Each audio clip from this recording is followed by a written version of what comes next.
नमस्कार मित्रांनो, मी दीपक गायकवाड स्वागत करतो तुमच्या सर्वांचं पुन्हा एकदा स्पोकन इंग्लिशच्या कोर्समध्ये। तसं तुम्हाला माहितीच आहे, अजूनही आपण फर्स्ट पेज मध्ये आहोत, द एबीसी ऑफ इंग्लिश।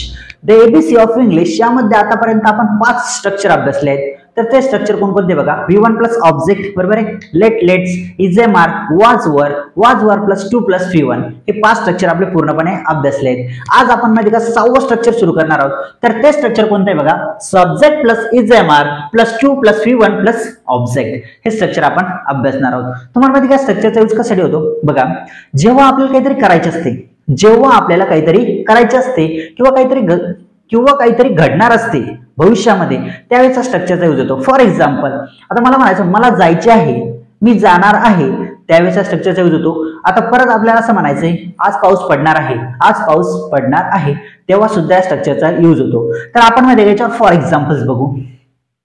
तर पहिले एक्झाम्पल्स आपण तेच बघू, कोणतं बघा, मला जायचं आहे, मी जाणार आहे, तर कसं म्हणणार, आय एम टू गो, मी जाणार आहे।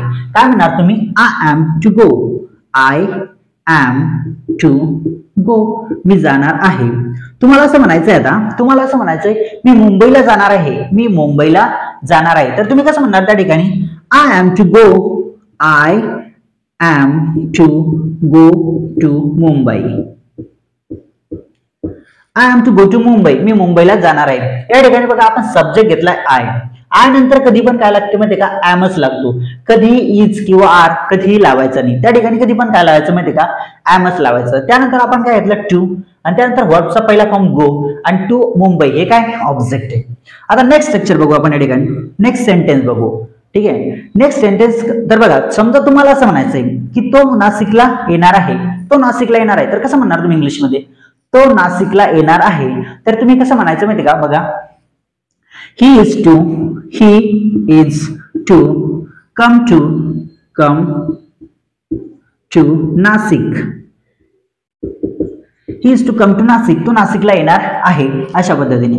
आता मला म्हणायचंय, ठीक आहे, मला म्हणायचंय की उद्यापासून मार्केट सुरू होणार आहे, उद्यापासून मार्केट सुरू होणार आहे, तर मी कसं म्हणेल, the market is to start from tomorrow,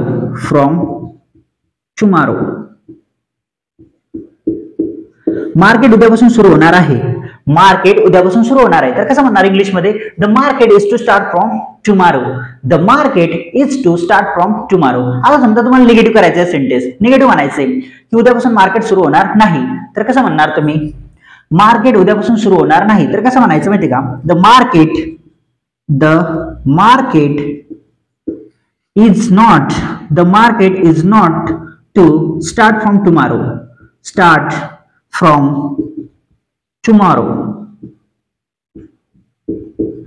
the market is not to start from tomorrow, market उद्यापासून सुरू होणार नाही। फॉर एक्झाम्पल, तुम्हाला म्हणायचंय त्याचा इगो त्याचं जीवन बर्बाद करणार आहे, त्याचा इगो त्याची लाईफ बर्बाद करणार आहे, तर कसं म्हणणार, तर his ego is to spoil his life, त्याचा इगो त्याचं जीवन बर्बाद करणार आहे, अशा पद्धतीने।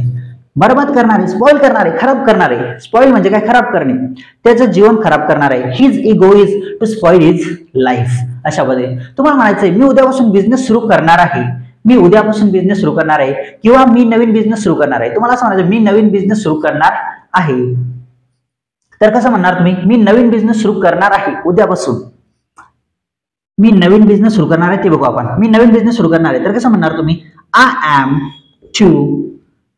M to start new business, मी नवीन बिझनेस सुरू करणार आहे, अशा पद्धतीने। आता समजा तुम्हाला असं म्हणायचंय की मी उद्यापासून नवीन बिझनेस सुरू करणार आहे, मी उद्यापासून नवीन बिझनेस सुरू करणार आहे, तर कसं म्हणणार तुम्ही, I am to start new business from tomorrow, मी उद्यापासून नवीन बिझनेस सुरू करणार आहे, अशा पद्धतीने। आता तुम्हाला म्हणायचंय बघा, आज पाऊस पडणार आहे, तर कसं म्हणणार इंग्लिश मध्ये, टुडे इट्स टू रेन, आज पाऊस पडणार आहे। काय म्हणणार तुम्ही त्या ठिकाणी, टुडे इट्स टू रेन, आज पाऊस पडणार आहे। आता तुम्हाला असं म्हणायचंय मूव्ही संपणार आहे, मूव्ही संपणार आहे.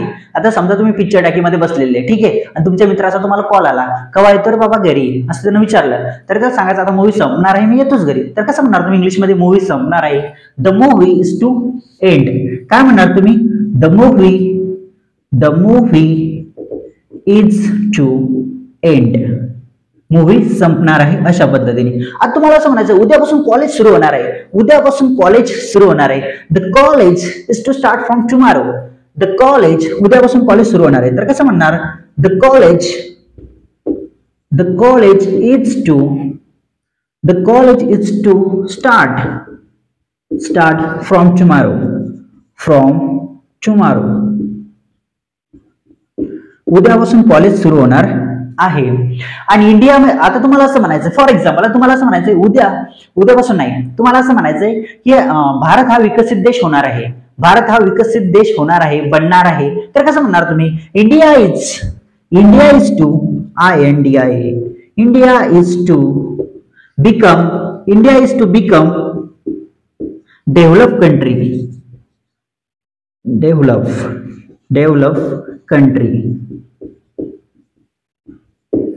भारत हा विकसित देश बनणार आहे, होणार आहे अशा पद्धतीने. आता तुम्हाला म्हणायचंय मी ना तुला 5 मिनिटात कॉल करणार आहे, मी तुला 5 मिनिटांनी कॉल करणार आहे, मी तुला 5 मिनिटांनी कॉल करणार आहे. तर तुम्ही कसं म्हणणार इंग्लिशमध्ये? मी तुला 5 मिनिटांनी कॉल करणार आहे. तर तुम्ही कसं म्हणायचं बघा? I am to call you in 5 minutes. मी तुला 5 मिनिटात कॉल करणार आहे. मी तुझ्या घरी 10 मिनिटात पोहोचणार आहे. तुम्हाला सांगायचं मी तुझ्या घरी 10 मिनिटात पोहोचणार आहे. तर कसं म्हणणार तुम्ही इंग्लिशमध्ये? मी तुझ्या घरी 10 मिनिटात पोहोचणार आहे, तू टेन्शन घेऊ नको, मी येतोच. काय म्हणायचं माहिती त्या ठिकाणी? आय एम टू रिच म्हणजे काय? पोहोचणे. आता RICH रिच म्हणजे काय? श्रीमंत. पण REACH रिच म्हणजे काय? पोहोचणे. I am to reach your home in 5 minutes. मी तुझ्या घरी 5 मिनिटात पोहोचणार आहे अशा पद्धतीने. आता तुम्हाला म्हणायचंय फॉर एक्झाम्पल तुम्हाला इथे काहीही बदलणार नाही, तुम्हाला असं म्हणायचं इथे काहीही बदलणार नाही. तर तुम्ही कसं म्हणणार इंग्लिशमध्ये? Nothing is to change here. इथे काहीही बदलणार नाही. कसं म्हणायचं माहिती का? Nothing is to change here. Nothing is to change here. इथे काही बदलणार नाही. अशा पद्धतीने तुम्हाला सेंटेन्स क्रिएट करायचे, स्वतःच्या मनाने सेंटेन्स क्रिएट करा. तुमचं माइंड तेव्हाच डेव्हलप होईल, तेव्हाच तुम्हाला जमेल, इंग्लिशमध्ये बोलता येईल. आता काय करायचं माहिती तुम्हाला? हे सर्व सेंटेन्स जेवढे पण मी लिहून दिले, सर्व सेंटेन्स तुम्हाला लिहून घ्यायचे आणि प्रत्येक सेंटेन्सची तुम्हाला 4 फॉर्म मध्ये प्रॅक्टिस करायची. प्रॅक्टिस कशी करायची बघा?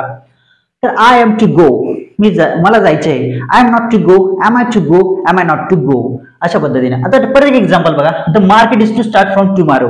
The market is to start from tomorrow. The market is not to start from tomorrow. Is the market to start from tomorrow. Is the market not to start from tomorrow. अशा पद्धतीने तुम्हाला practice करायची. प्रत्येक सेंटेन्सची 4 form मध्ये practice करायची. आता परत एक एक्झाम्पल तुम्हाला एक एक्झाम्पल देतो बघा. तुम्हाला असं म्हणायचंय, तुम्हाला एक एक्झाम्पल देतो. तुम्हाला म्हणायचंय माझं स्वप्न पूर्ण होणार आहे. तर तुम्ही कसं म्हणणार इंग्लिशमध्ये? My dream is to come truth. माझं स्वप्न पूर्ण होणार आहे. अशा पद्धतीने तुम्हाला एक्झाम्पल्स तयार करायचे. प्रॅक्टिस कशी करायची ते मी तुम्हाला सांगितलं. तर चला, व्हिडिओ पाहत राहा, शिकत राहा. निश्चितच तुम्ही स्पोकन इंग्लिश शिकणार आहात, यामध्ये कोणती शंका नाही. तर चला, thanks a lot for watching this video. See you with the next class.